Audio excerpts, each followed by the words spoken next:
Good news, everyone. We're back with more Futurama. This is Season 7, Episode 23. These are going to be the last 4 episodes of the season. Last time, Leela went through squidification until genetic engineering by Mom was unable to do it, was able to undo it. Very entertaining. This time, we have Game of Tones. Sure to see some great Game of Thrones references here. But is tones about, like, color or sound in this case? I'm not sure. We'll see. Full reactions, early reactions are on Patreon. We're 4 weeks ahead over there as well. Leave a like and let's get started.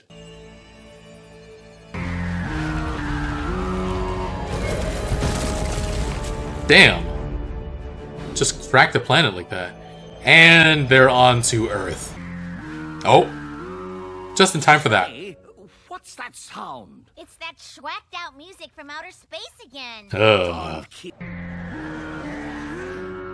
There it is again. It's driving me crazy. Why am I the only one whining? All personnel, report to the laboratory. As you can see, I've picked up an alien ship on the long-range scanner. It seems to be emitting musical tones in an effort to communicate. What if they're not responsible for the crack of the planet? I know I've heard that melody before. I just can't remember where. I can isolate those tones to a memory Fry formed on December 31st, 1999. That's the day I fell in the freezer tube. But I recall no such music. I always forget that he can talk. Well, that must be when I heard it.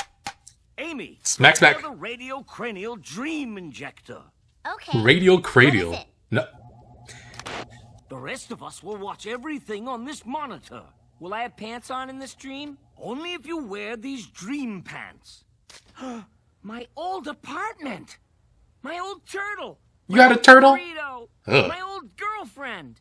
Old? In which case, it wouldn't really be cheating. Yes, it would. Is that it? Nope. Oh, no, it's just that ice cream truck that almost ran me over. Like it's about to do now? I thought that alien ship wouldn't be here for 2 weeks. Exactly. And you've been asleep for 13 and a half days. What? He has? Stop! I'd really rather not relive my last day in the past. It was awful. Hanging out with my crazy family, falling in a cryogenic freezer. Can't you just dissect my brain? There's not one thing about this place that I missed. Seymour! Oh, Seymour. You forgot about him? Stinky breath so much. You know, boy, this was the last time I ever saw my family. Geez, Philip, I just put Seymour out. Now he's tracking stink in here. By which I mean you. Yeah, Yancey, I stink. Go, you bastard! Kick that football! You blew it again! Hi, Mom. Who's playing? Nobody. I'm watching the Charlie Brown special. Oh, Yikes. It's been 1,000 years since I had this. Literally Can I look at 1,000 the years. Sure. Just let me unplug it before Oh no! Fry, this is Professor Farnsworth. Get out of your house and keep moving. You're on a mission. Okay, geez, give me a minute, will you? You'd better eat quickly, Philip. You don't want to be late for work. You know what? I don't want to deliver pizzas tonight. I'd rather have one last night with my family. We'll still be here tomorrow. Yeah, but But what he if won't I'm be. not? I mean, what if I never see you again, Mom?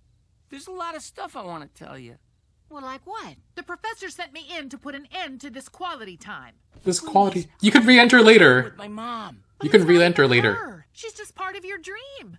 Hello, we're friends of Philip J. Fry. Oh my God, is that a Captain Crunch casserole? Yes, it is, and it's all gone now. Eating, Zoidbug. We're only here to get Fry out of the house. Man-witches? You may be asleep, but you're not on break. This crisis has reached the highest level. Let me back in there, Agnew. It's no use, Fry. You were never in your house again after 10 p.m. Oh. I Oh, won't be doggy. gone long, Seymour. Just wait Yes, here. you will. Hold on. This is my dream. You don't have to wait here. Shrink down and get in my pocket. Nice. Ridiculous. Hello? Pizza delivery for... Icy Wiener? Aw, crud. Every time. Every time. Don't panic. The dream isn't over yet. It's almost over. Okay, now you can panic. Is it the tone of It's not. I remember. It doesn't sound like that. It is? That was it. Did you hear it? No, what are you talking about? You what? They didn't? Just as I was falling into the tube, I heard the tones, plus 2 extra notes. Extra notes? That could be a response the aliens are waiting for.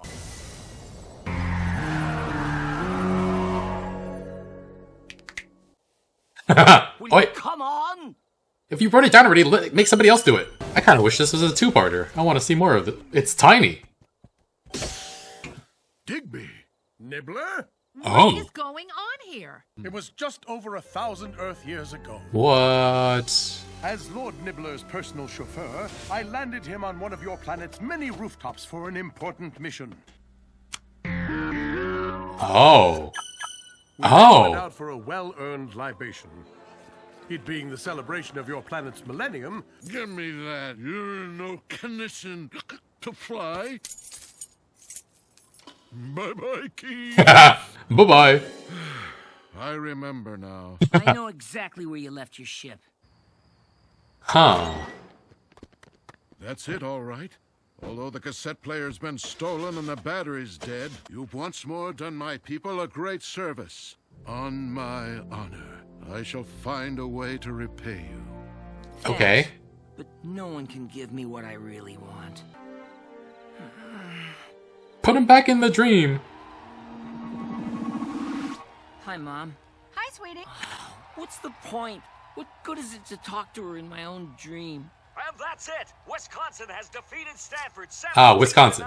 College. I never saw that game. It happened after I got frozen. How can I be dreaming it in such detail? Because Aww. this isn't your dream, it's your mother's dream. Dreamed Oh. about you a lot since you disappeared. What did you want to tell me?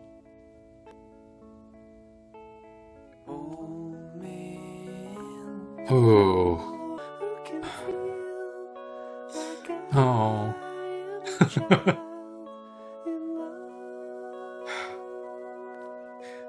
This is the same woman who said that the authorities should not look for him because it's a waste of government resources. Or did his dad say that? I don't remember.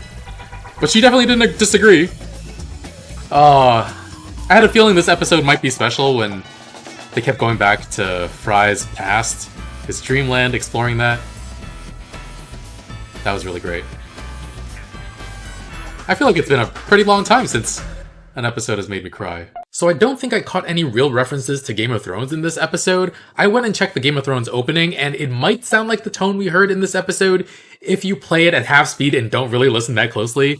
Y'all will have to point out any Easter eggs I missed, but I thought this episode was pretty great anyway. Turns out that Nibelonian was destroying worlds, they were just doing it unintentionally, it seems like, all to locate this one vehicle. This spaceship was worth that much? Like, how many planets did they destroy looking for it? And it was so important that Nibbler felt he owed a great debt to Fry? What about the fact that he saved the world, or when he saved the whole dang universe from the brain things? Don't remember him getting a reward then, but since he was able to locate this ship after 1,000 years, yay, he gets a reward. Also concerned with how that Nibelonian flew that ship into space despite the windshield being shattered. How are they going to breathe? Also, with the planet almost being exploded by that sound, why didn't we try to communicate with it or try to stop that from happening? I mean, not that I ever want Zap Brannigan involved when dealing with anything, but I feel like the first thing Nixon would do would be to ask Zap to shoot it down. But yeah, back to that first planet getting destroyed though. I find it funny that the first month we saw was Flomuary, but then the next one was March. The show just keeps messing with our expectations all the time. But yeah, very, very heartfelt episode. I could tell that it might be a special one with all the flashbacks we got to his dreams. And yeah, Fry's mom is the one member of his family that hasn't really had the spotlight before. I think it was his dad who said that it was a waste of taxpayer money to look for him, but she didn't object at the time. So it seemed like they didn't care that much, but they did in their own way, in their own screwed up way. Farnsworth has the technology to send Fry back into the past in his dreams, but Fry was just getting lost and enjoying time with his family. I understand, but at the same time, you can do that later. The machine will still be there. The most important thing was figuring out where that tone was coming from. But I guess if he had figured that out, we wouldn't have felt the anguish he was going through. And it also retcons his feelings a little bit about the past by saying that he forced himself to hate the past because he knew he couldn't go back.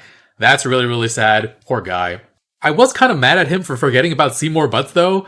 How could you, Fry? And the dog started talking at one point too. I haven't watched any episodes of Family Guy before, but I've heard the dog talk, and it sounds a lot like that. I think it's Seth MacFarlane who voices him. Probably a reference there, not entirely sure though. Oh, Fry also wanted to sleep with his ex-girlfriend in his dream, which, under normal circumstances, dreaming of cheating is not cheating, but in this situation, where it's like a lucid dream for Fry and he has complete control, I feel like that probably crosses the line. Leela would not be okay with it. And yeah, I'm curious. People who are able to lucid dream, can they just sleep with whoever they want anytime, like in their dreams? Anyway, more silly details that are just one and done. Fry had a breakdancing crew. Noticeably, FAT is such a good name.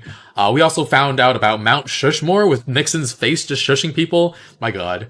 But yeah, time also passes faster outside the dream than in it. Kind of the opposite of Inception, if I'm remembering correctly. But yeah, Nibbler putting Fry in his mother's dream is just so incredibly emotional. I'm like genuinely moved by the ending. Futurama has been entertaining the last few seasons, but I think the deeply emotional episodes have been farther in between. And Fry kept saying that there were so many things he wanted to tell his mom, but given the chance at the end, he just hugs her. He just wants her to know that he loves her. And yeah, that winds up being a comfort to her in the past, which is really, really beautiful. I'm glad Fry was able to have that moment with his mom. Honestly, with how much Fry has gone through for the sake of humanity and the universe, he should get access to his family whenever he wants. It'd be great to introduce Leela to his family as well. Like, let people whose family never met their eventual partners live vicariously through him. Anyway, ending on that depressing note, thanks for watching. I'm curious when the writers knew that this was going to be the end until 2023, and if they created some kick-ass episodes for the last few, because this was definitely a great episode. Alright, fingers crossed that the next few episodes will be just as good. Full reactions on Patreon, leave a like, and I'll see you guys soon with more. Bye, friends.